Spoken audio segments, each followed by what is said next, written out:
It had been quite a journey, those last 10 years with my ex-wife. We had built a life that many would envy. We had weathered storms together and celebrated countless joys.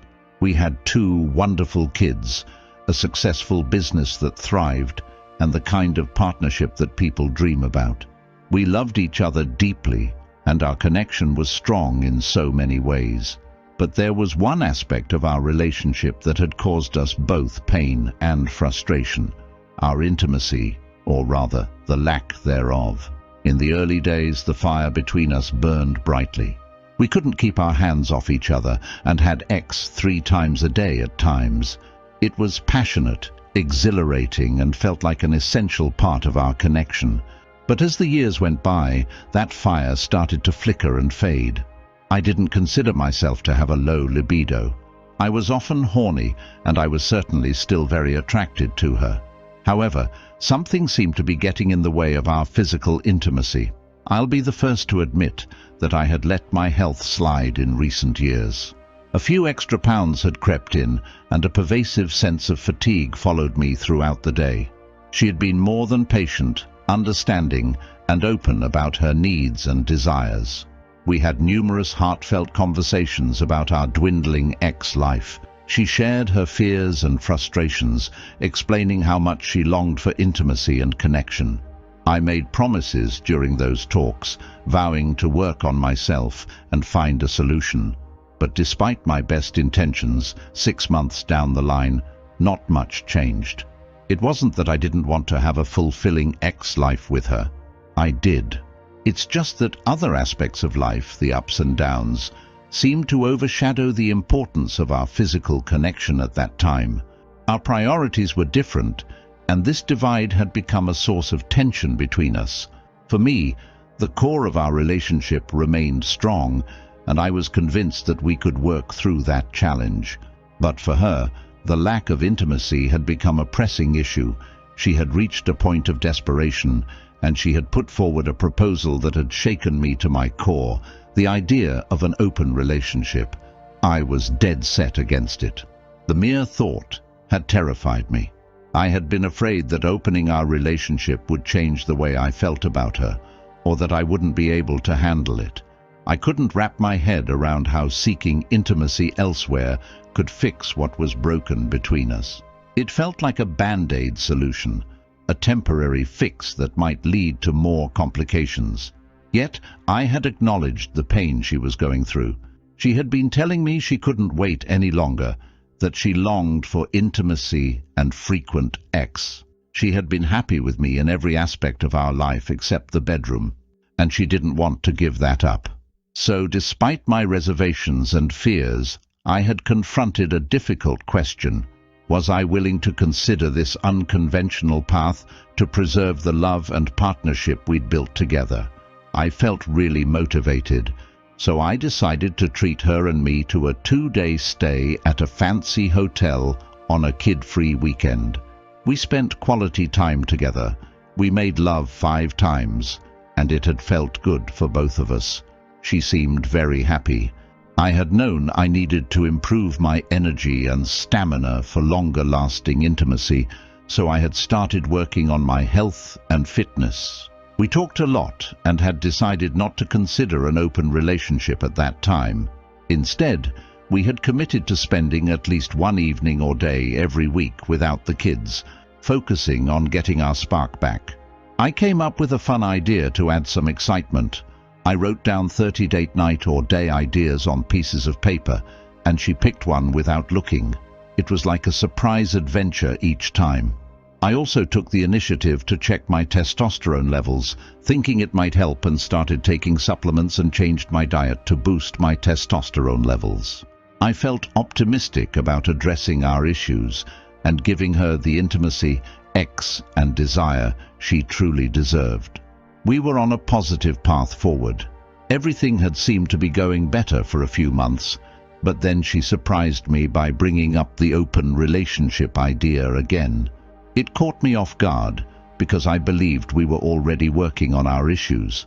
Not long after, she dropped a bombshell on me. She told me that she needed some space and admitted that she had been pretending to be happy. She wasn't trying to hurt my feelings because she could see how hard I was trying. Naturally, I was worried that she might have found someone else. I asked her if she was involved with another person, and she denied having an affair or any involvement with someone. I pressed her about whether she had someone in mind, but she was evasive. I was feeling really down and wished I could have done more to make her happy. She mentioned that it might be possible for us to get back together, but stressed that she needed some time and space. She didn't want our family members and friends to know about this, as it would have complicated things if we wanted to reconcile. I asked her how much time she needed, and she said about a month. It was a tough pill to swallow, but I reluctantly agreed. We worked out the logistics of how we would share our responsibilities as parents during that time. She left on a Tuesday to stay at a hotel. I wanted to talk to my close friend and get his opinion on everything. We promised not to share our situation with our friends, but I needed a second perspective. So I called my close friend and explained that she wanted to separate for about a month, and how she had previously suggested an open relationship despite all the efforts I had put into improving our sex life. My friend then made a statement that hit me hard. He suggested that it was possible that she might have already had a partner she was seeing, and this separation might have been a sort of trial run to spend more time with this person. It was a painful thought, but it made some sense. He encouraged me to hire a private investigator to follow her. Since I noticed a hotel charge on my credit card statement, it confirmed where she was staying. I reached out to a private investigator, and we arranged for them to start surveillance on her the following Monday. On that Friday, my friend urged me to go to a bar and start thinking about an exit plan. He believed it might be a good idea for me to consider getting back into the dating scene because he thought she might have already left me. It was a tough pill to swallow at that moment and hard for me to accept. I was unsure about going out that night, but I needed a way to stop the constant thoughts about her possibly having an affair. So I arranged for a babysitter on that Friday to look after our kids while I went out with my friend.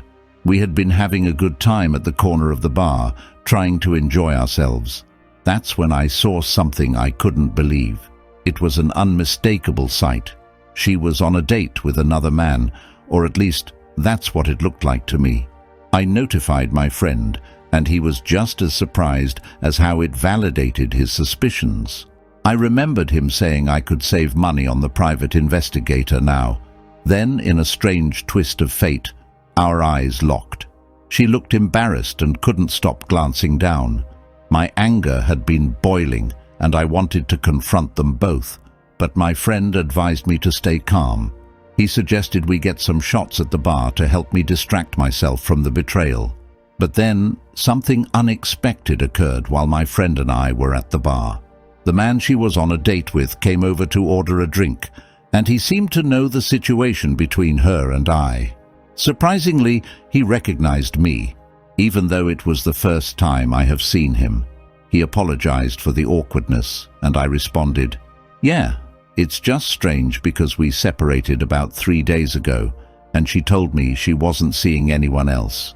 I'm shocked to find her with someone." He paused for a moment and then said, "A few days? Separation. She and I have been seeing each other for about 5 months now." We locked eyes for a moment in shock, and then she rushed over to pull him away from me. He shrugged her off and told her to go away before leaving the bar. That's how I discovered that my wife of 10 years had been cheating on me. She had been seeing another guy even before she suggested we start an open relationship months earlier, and agreed that it wasn't the right path for us. When he left the bar, my friend and I stared at her for a few seconds as she frowned at us and immediately ran after him. I felt a deep sense of embarrassment and heartbreak. "She's made her choice," my friend said. We had gotten so drunk that night that we had to leave our cars behind and take an Uber home. I was overwhelmed with emotions, and I realized that any chance of reconciliation vanished. I cried all night, The next morning, she called and left a voicemail, apologizing for how I found out, and admitting that she had been lying to me for months. The day after, I went fishing with my kids and my friend. He asked me what I wanted to do, and I told him I was going to get a divorce. My kids, aged 7 and 9, too young to understand what divorce meant, so I decided to wait until things calmed down before telling them anything. We explained that Mom went on a vacation, but soon I would have to tell them that she wouldn't be coming back. Then, the following Monday, she changed her mind and said she wanted to work on our relationship. Although it's been somewhat comforting to hear, it boosted my self-esteem. But I knew I couldn't forgive myself if I accepted her back after all that had happened.